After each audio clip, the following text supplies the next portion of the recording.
When Thomas Frank signed for Spurs and took over from Postecoglou, I genuinely thought, wow, this could be huge. Whilst most were expecting to see Tottenham in and around the top 6, right now they are in 11th place. This is unacceptable after having spent over 200 million on transfers like Xavi Simons, who completely flopped so far. A 4-1 loss in the North London derby against Arsenal, with Eze scoring a hat-trick even though he was supposed to join Spurs in the summer. This felt like the final nail in the coffin for the fans. After the loss against Fulham, fans were booing Vicario, and Thomas Frank stepped out of line to try and police them. That didn't bode well with them and the ex-players either. Ange had won the Europa League and lost his job straight after. How long does Thomas Frank have left at Spurs? And so as Tottenham is in distress, as we can all clearly see, the odds are apparently saying that Oliver Glasner from Crystal Palace is the favorite to take over the job. So, what can we do? Well, there's only one thing. Glasner is going to be taking over Tottenham, and he's going to be trying to lead them to trophies, as he has done with Eintracht Frankfurt and, of course, Crystal Palace. And as Glasner takes over Spurs, the big question is, which players will be important to him and which ones could be replaced down the line. This is the current Spurs squad as we speak, and obviously on paper it's a great squad. I myself personally expected Spurs to easily finish in the top 6, but when we look at it, even on the bench we have some great names in there. And Xavi Simons, man, I had high hopes. I gotta tell you, I was very excited when I saw that this deal happened for Spurs, but so far this season he has been extremely underwhelming, hasn't he? And that's a bit of a shock, because every time I see him play for Netherlands, he looks great. Every time I saw him play for Leipzig, he looked incredible. So far this season, though, it's laughable that their centre-back has as many goals as their striker.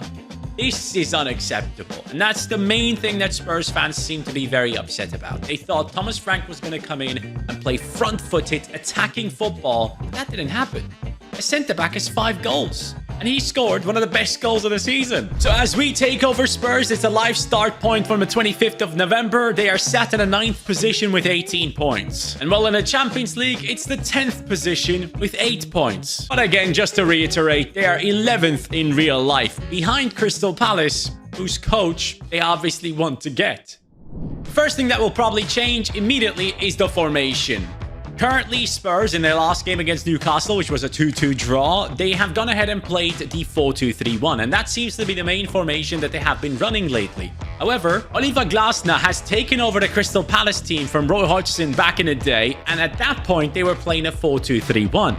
So again, a back 4, which he immediately changed to a 3-4-2-1 formation. And this is also the formation that he has won the Europa League with Eintracht Frankfurt. So we're going to be running this formation, and I truly do believe that players like Xavi Simons could be profiting massively from this. And Glasner, being German or Austrian, let's say, he knows exactly how good Xavi Simons was in the Bundesliga. So he can use him really well in this setup, in my opinion. So this is how he could potentially set up with Kolo Muani up top, who, by the way, was with him at Eintracht Frankfurt when he was successful. So if Glasner was to join into the squad, I think he could get the best out of Kolo Muani. At that time, he made him a striker worth over 80 million. So this is easily doable for him. Kudus comes in and takes over that right attacking midfield for us, with Xavi Simons on the left attacking midfield. And I truly do believe that that formation could really work out for them. Now, on the left-hand side, I've turned Jet Spence into a left midfielder and Porro into a right midfielder. This way, both of these guys can be part of the team, help out in defense, and also join in when they are going into the attack. If Porro joins in, Jet Spence stays back, or Palhinha drops into the defense to help out with counter opportunities for the opponents. So we have a bit of a balance there. With Bentancur, you can have a really good physical player in that middle of the park. So I think that would be quite nice. 6'2" tall. And then, of course, Palhinha turned into a center midfielder now, dropped in his rating, of course, 6'3" tall, bruiser plus. So again, another one that can be quite physical. Now, for me personally, I probably would rather have someone like Bergwall in the team, or even Sarr, because these guys can be the future of this squad. But it might be too much to handle at first. I think these guys will have to work their way into the starting 11 on a consistent basis if they were to change to this formation. Because for this formation, you don't necessarily need CDMs. Bentancur and Palhinha, I kind of see as CDMs, not necessarily as center midfielders. But for now, this is how we're going to run it. Van de Ven, Romero, Danzo in defense, and Kolo Muani up top. That's something that Glasner would love to see. Past the January transfer window, at the Tottenham Stadium, we're taking on Arsenal in the first game of Glasner right here. This man has a lot of work to do. Let's give it a good start. And we stepped onto the pitch immediately, aiming for Kolo Muani and Xavi Simons, who instantly fails. Is this just how he will be playing for Spurs forever? Kudus now whips in the corner over to Romero. Another chance. Tottenham at least dominating this game in terms of chances. Gyökeres to Merino. A terrible finish. Vicario gets that save in. I desperately wanted to win. Kolo Muani finds Kudus. He's running through down that right-hand side. Kudus, he can get us the 3 points, and that is exactly what he will be doing for Spurs in the North London derby. The first one of the season. They lost at the Emirates, but at least they're getting their pride back in the second leg, basically. Spurs fans will be very happy about this. And here we are now with Glasner and his squad at the end of the season. He finishes 6th with 60 points, ahead of or behind teams like Bournemouth and Aston Villa. Those should be teams that we get past, especially with the squad that we do have. But obviously, we have taken over the team in a worse position, so taking it further is a good thing to see. Liverpool have won the title. Arsenal dropped into second and City in third. With the top scorer in the league right now, Igor Thiago on fire, who, by the way, is doing a great job. He was also amazing at Club Brugge, if I'm not mistaken. And in terms of the assists, we are looking, at Hakpo, but none of our players really in here, which is a bit of a letdown. And in terms of goals, again, none of our players. Kudus on 10. But hey, we have taken over half through this season, and Kolo Muani obviously is a player that is loaned in. So next season, we will have to go ahead and buy him back, or I might just go ahead and send him back to his club now and sign him with the budget of this season, which probably would be a smarter thing to do. But generally speaking, when we do look at the bench here, we don't see much growth on certain players, maybe a +1 max. Palhinha and Bentancur have held on to their centre midfield positions. Porro has gone up by +2. Xavi Simons has gone up a little bit, but overall not that much growth. And clearly, there are spots that we can spend money on to make this team even stronger, especially considering what type of players Glasner does like. And so I went ahead and signed Kolo Muani and Palhinha, both on permanent deals for the next season. Oliver Glasner is cleaning house. He has sold Richarlison. It's time to go somewhere else, buddy. Solomon has left us. Lankshire's gone. Donley, Abbott, Hall. A bunch of players that I probably will never use, let's be completely honest. However, Luka Vuskovic is an exceptional player, and for me, he needs to be long-term a centre-back that Spurs uses. The performances he has been showing away from Spurs have been great, and obviously, specifically, all of that happening in the Bundesliga, Glasner will be paying attention, and he knows that he has an amazing player that could potentially come back and play for them. So I've sent him out on loan because I want him to keep growing. Bayliss has gone out on loan, Scarlett and Phillips as well. Some of these guys could be important down the line. But that now gives Glasner 190 million to work with. And obviously, in this team, we need to spend a lot of money to upgrade it because it is a solid team already. Hugo Larsson is joining Glasner once again. The Eintracht Frankfurt center midfielder has seen an opportunity and has said, you know what, let's go over there. For 36 million, Hugo Larsson joins us, a player with very, very high potential and a rating of 81. Now, this season specifically, he isn't necessarily looking amazing, but under Glasner, he did look incredible at points. So for me, Hugo Larsson comes into this team as an exceptional all-rounder that can basically do anything from attack to defense. He's good at all of it. 6'2" tall, so physicality is going to be important in the Prem. Ping, pass, tiki-taka, intercept, press proven, relentless. All these things are obviously very, very important as we bring him into this team. He can be the all-rounder, and Kulusevski can then go ahead and focus on the attack. Even though Kulusevski, for me, I don't see him as a center midfielder, and I would hate to drop Kudus, but I do think Kulusevski is probably, at this moment in time, if he was fit, I would say he's a better footballer than Kudus.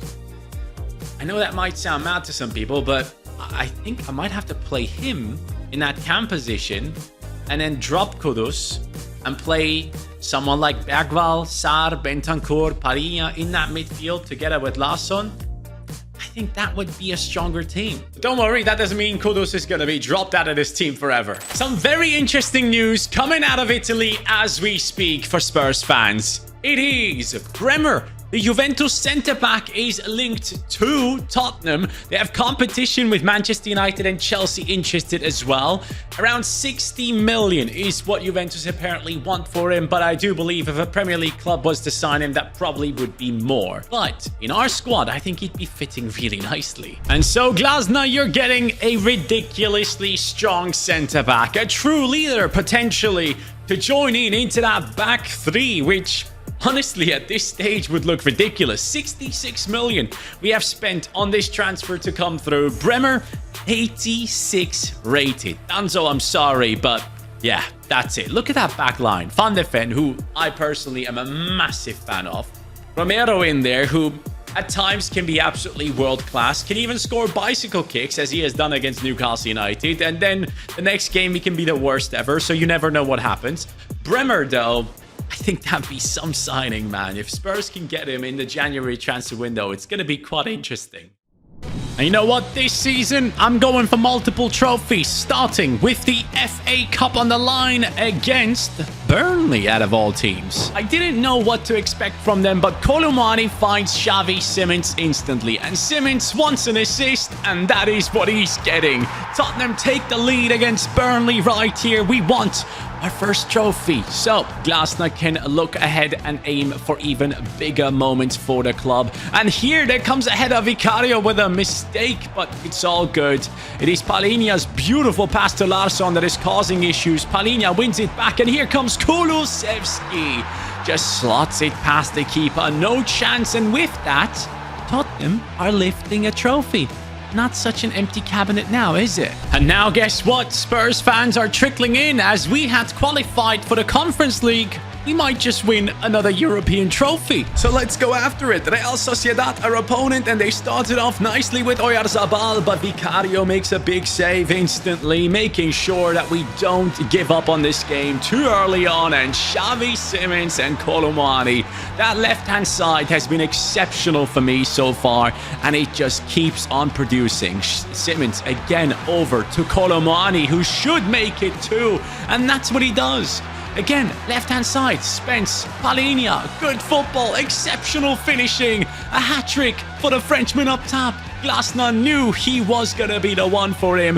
The former Eintracht Frankfurt striker has now led Tottenham to the second trophy of a season and a European trophy once again. And so with 2 trophies in the bag, we find ourselves in a 5th position. 77 points on Spurs. Bit disappointing. I thought we would easily get into the top 4, but I guess I was wrong. Newcastle is pushed into it. We are just 1 point off of it, but it gives us another opportunity to win the Europa League, so why not? I don't think winning the Conference League qualifies you for Champions League football, right? So if that isn't the case, we'll be playing Europa League football. We also won the FA Cup, obviously, so we definitely belong into the Europa League as things seem. So I'm really looking forward to it. Top scorer this time around, well, Kulusevski's up there with 14. We love to see that. Solanke. What? Why has he played? Bro, he's 81 rated. Kolumani's like an 85 now. Yeah, that has definitely angered me. He should be playing. Solanke, I'm going to sell you. Tell he's going to be the backup striker from now on. Another player that has done really well in the Bundesliga that Glasner will be aware of. I personally love Mathis Tell, especially when it was at Bayern Munich. I was very hopeful, but obviously things didn't work out. But this team is looking very good in many positions as we speak. Obviously, Madison back from injury as well. Kudus has gone up to an 84, so he's going to be competing for a spot in this team very, very soon. But I do think that left midfield position, as Spence is stuck in that 80, needs an upgrade in the new season. And so we're turning to Eintracht Frankfurt again. Nathaniel Brown, the German left-back / left midfielder, is now joining our team because he is familiar with a formation like this. He knows how to get it done. 39 million I have paid for Nathaniel Brown right now. He also played for the national team, if I'm not mistaken. Comes in at an 82 rating, can play left back and left midfield, which is exactly what I wanted to bring into the team. 5'11", great amounts of pace, good dribbling, good defending as well.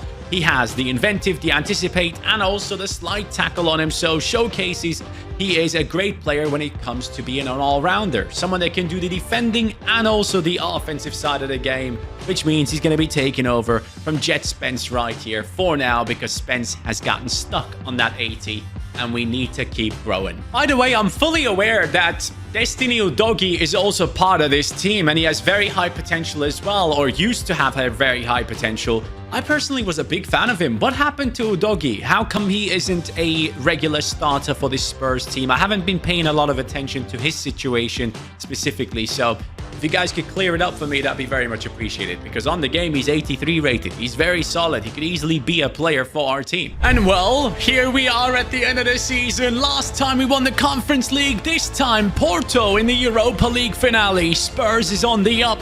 And this is a trophy I want. So, let's step onto the pitch. We won the Conference League the last time. We can make that step up to the Europa League. And it goes the same way. Down the left-hand side, pass into Colomani, and he just finishes it whenever it's needed. However, this team would actually put up a fight. Porto coming in with their own goal right there.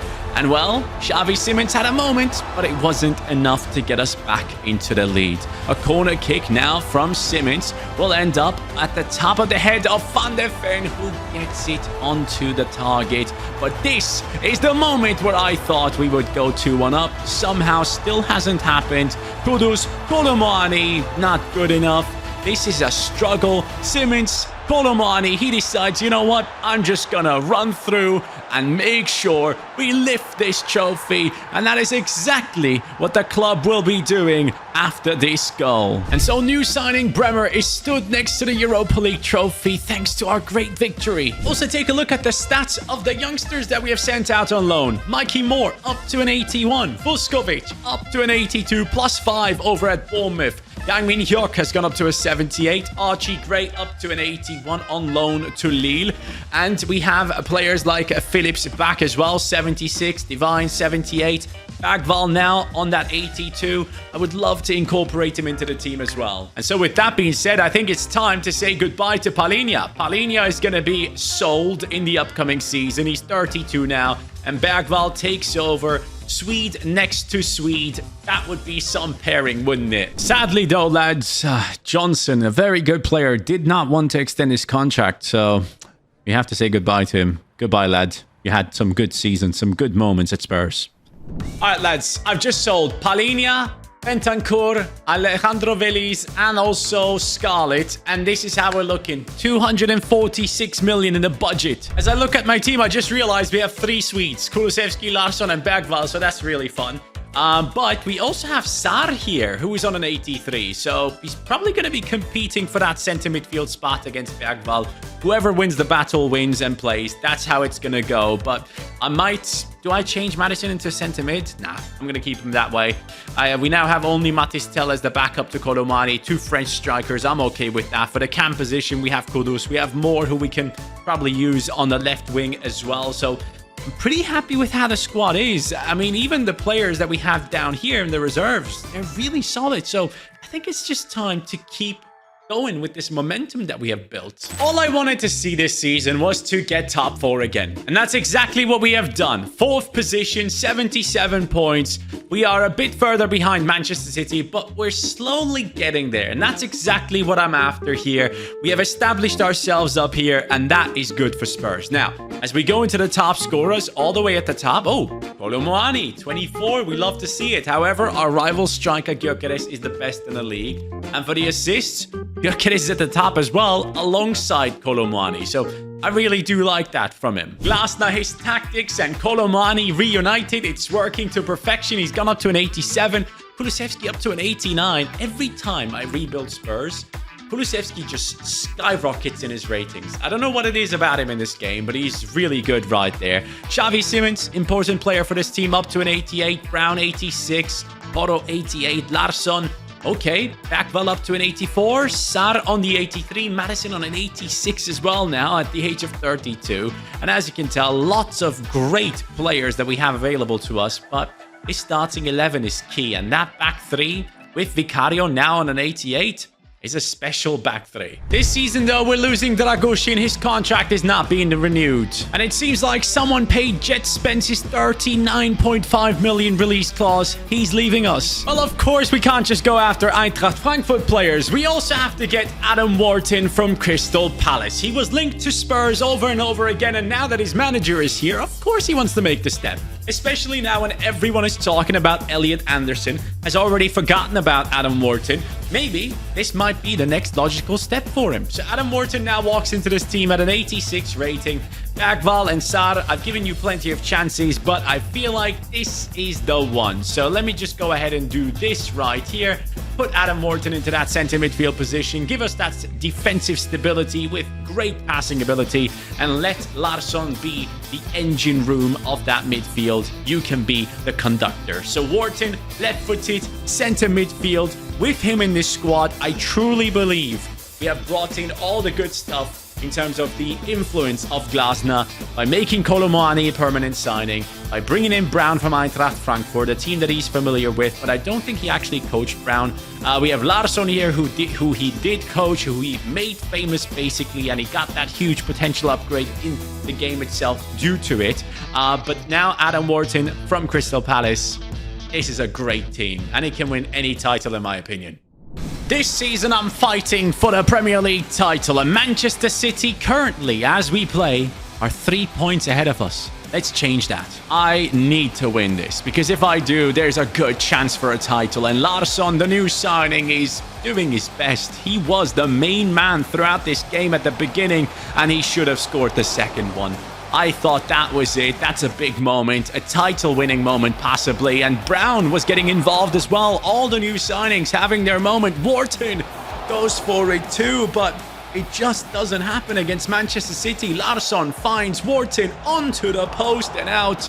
It's a draw against City. So I couldn't beat Manchester City in that game. Adam Wharton got close, but at the end of the day, 1 point made the difference. 87, Manchester City on 86. Spurs have won a Premier League title. And a top scorer? Let's check it out. Who is it? Larsson, 26 goals. He's the joint top scorer alongside Delap. Kulusevski has 18, Colomani has 18. And in terms of assists, Colomani, wow, he has been such a great player. I told you, man, Glasner knew how to use him. And well, this team should have won the Premier League, to be honest with you. Now, next season, Romero's going to be 32, Bremer is going to be 33, Vicario 33 as well. So it's about time for them to go ahead and win the big titles. Colomani 89, Simmons as well. Brown has gone up like Wharton up to an 87. I'm loving what I'm seeing, and the bench is extremely strong with players like Moore going up to an 85 as well. Vuskovic 84, so he can slot in there whenever it's needed. So this Spurs side is exceptional at this point. The lads have done it once again. Spurs have won the title with 93 points this time around, 8 ahead of Liverpool, and with just 3 losses on our record. We have truly established an exceptional squad, and Kulusevski is our top scorer, man. I wanted to play Kudus, I'm telling you, I really did, but this guy just outdoes everything. Assists, we are looking at Larsson. Love that. Xavi Simmons on 11 right there. But a clean sheet, Vicario now, I believe at the age of 34, gets 21, which is very, very impressive. 21 clean sheets. What the hell? But I have to show you something else, of course, and that is the Champions League. Now, in the playoffs, we didn't play. The round of 16, we beat Barcelona 3-1. Pretty impressive. Something I would love when you're in this fixtures tab here, if I could click on the 2-1 there and see who scored, that'd be lovely. Why don't we get information like that? That would be very nice to see, especially for people who play career mode in the way that we do, who do rebuilds and simulate through the calendar instead of simulating those games individually or even playing them. I think it would be great if we could just jump into this right here, click on the 2-1 and be like, oh, let's see who scored, when they scored, how this game turned out to be. It would be nice additional information to have. But in the quarterfinals, we beat Marseille 3-0 twice, not just once. And Marseille has been kicked out big time there. In the semi-finals, we have beaten PSG 5-0, not conceded a single goal. That back three that we have built looks exceptional right now, and it shows right here with another clean sheet. And of course, Real Madrid beat Sporting to now face us in that Champions League finale. Now, what I can do at least, this is something I do love that EA have introduced, is seeing Vini Jr. is their top scorer. Rodrigo, 6 and 3. Kylian Mbappe, only 2 goals so far in the whole Champions League season. Jude Bellingham has just as many. Interesting to see for sure. A lack of strength from Kylian Mbappe, but that could easily come up in the finale because he's 92 rated. Oh, and I just realized, you see, it says contract already accepted. So you can basically look into your opponent's players as well and see if anyone is like unhappy with their contract, or is that just there for the sake of it? Because from what I can tell, every single player just says contract already accepted. It would be beautiful if you could just see that they're unhappy with their contracts, so you might be able to get them for cheaper. Maybe something to think of, EA. But here is the squad, and oh, Pedro Porro on a red card, and you know what? That gives the opportunity for Kudus to just swoop in and take over that right midfield position, a position that he's obviously very familiar with, a spot where he can be very successful. Obviously not that good defending, but obviously moving forward, he can get a lot done for us. So I'm looking forward to that. Porro will be dropping down onto the reserves. I guess Archie Gray could deserve a spot, but just for the sake of Heung-min Son, I'm going to put Yang Min-hyuk onto the bench there. We have Kolomwani on a 91 now with the quick step plus. Simmons has the first touch plus. Kulusevski whipped pass plus. Okay, I'm just checking out the playstyle plus. It's relentless. Wharton doesn't have it yet, of course. Bremer, Bruiser, Romero, aerial fortress, slight tackle plus on Van de Ven, and Vicario gets the footwork. So very happy with everything. Madison has dropped from like an 86 down to an 83. Moore has gone up to an 86, so I should probably sub him on.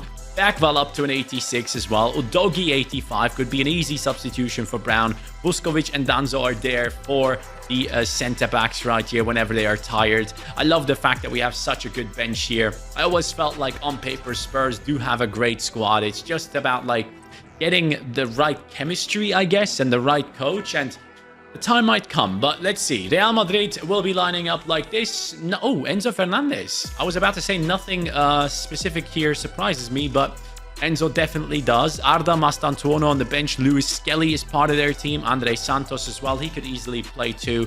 That's a very strong squad, but I highly doubt that they will be playing a 5 at the back. That would be really, really surprising. Oh, it's a rainy day as well, man. I hate that. But at least we're in those yellow shirts that have worked into our favor in the past. So I'm hoping we can continue the tradition.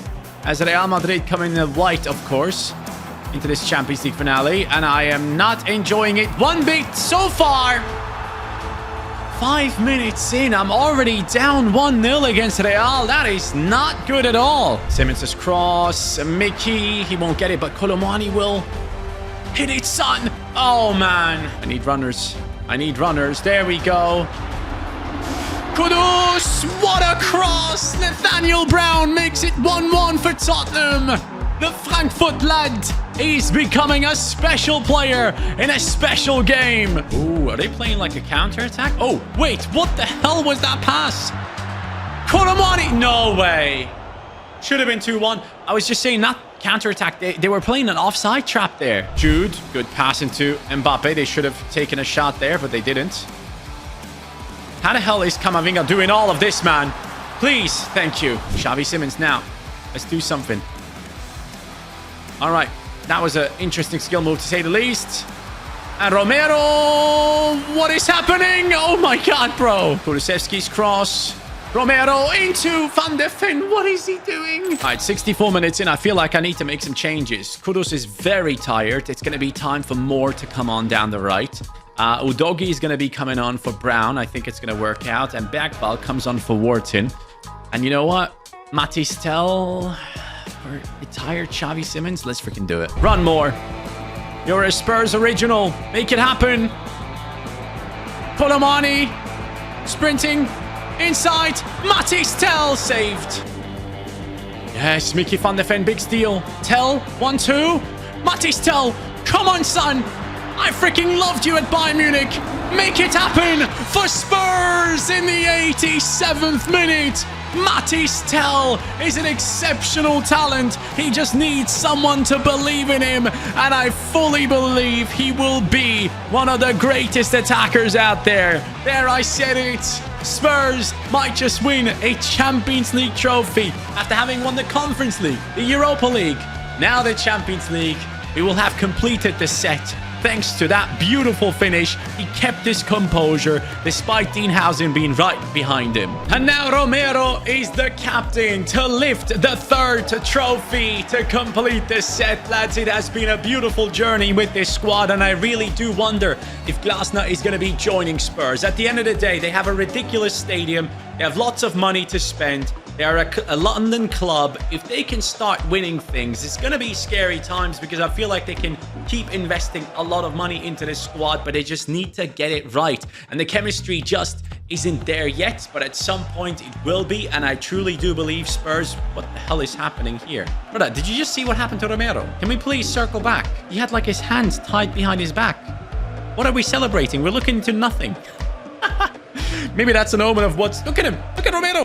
You see him on the bottom right? What is he doing? Game's completely broken.